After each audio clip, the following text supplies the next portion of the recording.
경남 함양 산불이 사흘째 계속되고 있습니다. 건조한 날씨에 산불이 계속되고 있습니다. 함양 산불은 사흘째 꺼지지 않고 불이 발생했다는 경북 의성 산불은 18시간 산불이 이틀째 20건에 가까운 산불이 발생했습니다.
최근 10년간 발생한 대형 산불의 74%가 3월과 4월에 집중됐습니다.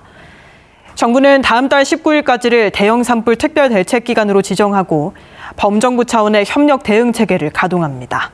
윤현석 기자입니다. 건조하고 강한 바람이 잦은 봄철에는 작은 불씨도 큰 화재로 이어지기 쉽습니다. 특히 3월과 4월은 산불 위험이 최고조로 치닫는 시기입니다. 최근 10년간 전체 산불의 46%, 피해 면적의 96%가 3월과 4월에 집중됐습니다. 특히 피해 면적 100헥타르 이상 대형 산불의 74%가 이 시기에 발생했습니다. 정부는 봄철 산불 발생 위험에 대비해 다음 달 19일까지를 대형 산불 특별 대책 기간으로 정했습니다. 이 기간 산림청을 중심으로 범정부 차원의 산불 저지 활동에 나섭니다. 주말 기동 단속 등 산불 예방, 단속 활동을 강화합니다. 단속 중 불법 소각 행위가 적발되면 엄중히 처벌합니다. 산불 위험이 큰 지역에는 헬기와 진화 차량 등을 사전에 배치합니다. 재난성 산불이 우려되는 경우 산림청장이 현장을 직접 지휘합니다. 지방정부에는 산불 초기 대응에 적극적으로 나설 것을 당부했습니다. 중앙사고수습본부하고 산불대책본부 가동하는 거에 맞춰서 기다리지 마시고 그 기상 여건이나 여러 가지 피해 이력 등을 보셔서 지대본을 되게 선제적으로 적극적으로 가동해 주십사 말씀을 계속 드리고 있습니다. 이에 따라 지방정부는 산불 발생 시 지대본과 현장통합지휘본부를 즉시 가동합니다. 선제적 주민대피 등 주민보호에도 전력을 다합니다. 한편 정부는 산불은 예방이 가장 중요하다며 국민 협조를 당부했습니다. 입산 시 화기 소지와 흡연은 물론 산림 인접 지역에서의 불법 소각을 절대 하지 말아달라고 강조했습니다. KTV 윤현석입니다. 전공의 사태 여파로 올해 신규로 편입되는 의과 공중보건 의사가 급감하면서 지방 의료 체계가 위기를 맞았습니다. 정부는 의료 취약지에 남은 인력을 집중 배치하고 비대면 진료와 원격 협진을 대폭 확대하기로 했습니다. 보도에 정유림 기자입니다. 올해 의과 공보의 신규 편입 인원은 98명. 지난해의 40% 수준에 불과합니다. 복무 만료 인원을 고려하면 충원율은 22%로 역대 최저 수준입니다. 인력 절벽이 현실화되자 정부는 가용 인력을 가장 시급한 곳에 우선 투입하는 긴급 대책을 내놨습니다. 먼저 의료 취약도 분석을 통해 민간 의료기관이 전혀 없는 도서와 벽지 지역 보건지소 139곳에 공보의 159명을 최우선으로 배치하기로 했습니다. 공보의가 배치되지 못하는 나머지 390여 곳 보건지소는 지역 여건에 맞춰 기능을 개편합니다. 의사 대신 일부 진료와 처방 권한이 있는 간호사인 보건진료 전담 공무원이 의과 진료를 맡고 치과, 한의과 공보의 진료는 유지합니다. 이와 함께 보건소 공보의가 주기적으로 지소를 방문하는 순회 진료를 강화합니다. 비대면 진료와 원격 협진도 확대합니다. 어르신들이 스마트 기기 사용의 서툰 현실을 고려해 보건소 인력의 도움을 받아 전문의와 상담하는 방식입니다. 부족한 의사 인력은 시니어 의사 채용 지원과 지역 필수 의사제 확대를 통해 보완하고 장기적으로는 군복무 기간 단축 등을 추진해 공보의 유입을 유도할 방침입니다. 정부는 취약지 지역 주민이 계신 곳 어디서든 안심하고 진료를 받으실 수 있도록 가능한 모든 자원을 총동원하겠습니다. 지속 가능한 지역 보건의료 체계 구축을 위해서 최선을 다하겠습니다.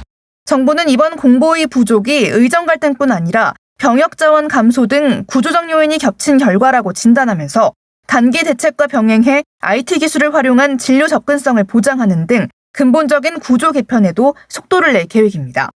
KTV 정유림입니다. 이번 주말과 다음 주에는 전형적인 봄 날씨가 이어질 전망입니다. 다만 큰 일교차와 건조한 날씨가 예상되는 만큼 산불과 해빙기 안전사고에도 각별한 주의가 필요합니다. 강재희 기자입니다. 미세먼지가 걷히고 하늘이 맑은 빛을 되찾았습니다. 포근한 날씨에 산책하는 시민들도 눈에 띕니다. 오늘 전국 대부분이 맑은 가운데 낮 기온이 크게 올랐습니다. 동해안 지역은 흐린 가운데 비나 눈이 산발적으로 이어지고 있습니다. 금요일 오후까지 동풍이 유입되는 동해안을 중심으로 비 또는 눈이 내리겠고 특히 밤사이 강원 산지 일부에는 시간당 5cm 안팎의 강한 눈이 내리는 곳도 있겠습니다. 당분간 전국은 이동성 고기압의 영향을 받으며 전형적인 봄 날씨가 이어질 전망입니다. 다만 주말 아침에는 영하권까지 떨어져 다소 쌀쌀하겠고 낮 기온은 10도 안팎까지 올라 큰 일교차를 보이겠습니다. 전국은 대체로 맑겠지만 동풍의 영향으로 동해안 일부 지역엔 약한 비나 눈이 내릴 수 있습니다. 또 동해안과 제주 해안에서는 너울성 파도가 예상돼 해안가 안전사고에도 주의가 필요합니다. 다음 주 역시 이동성 고기압이 주기적으로 통과하면서 대체로 맑거나 구름 많은 날씨가 이어질 전망입니다. 다만 기압계 변화에 따라 19일에는 저기압의 영향으로 비가 내릴 가능성도 있습니다. 기온은 평년과 비슷한 수준을 유지하겠습니다. 아침과 낮, 그리고 낮과 밤의 기온차는 여전히 크겠습니다. 이처럼 맑은 날이 이어지면 대기가 건조해지면서 산불 위험이 커질 수 있습니다. 또 낮 기온이 오르며 얼었던 집안이 약해지는 해빙기를 맞아 낙석이나 시설물 붕괴 등 안전사고에도 주의가 필요합니다. KTV 강재입니다.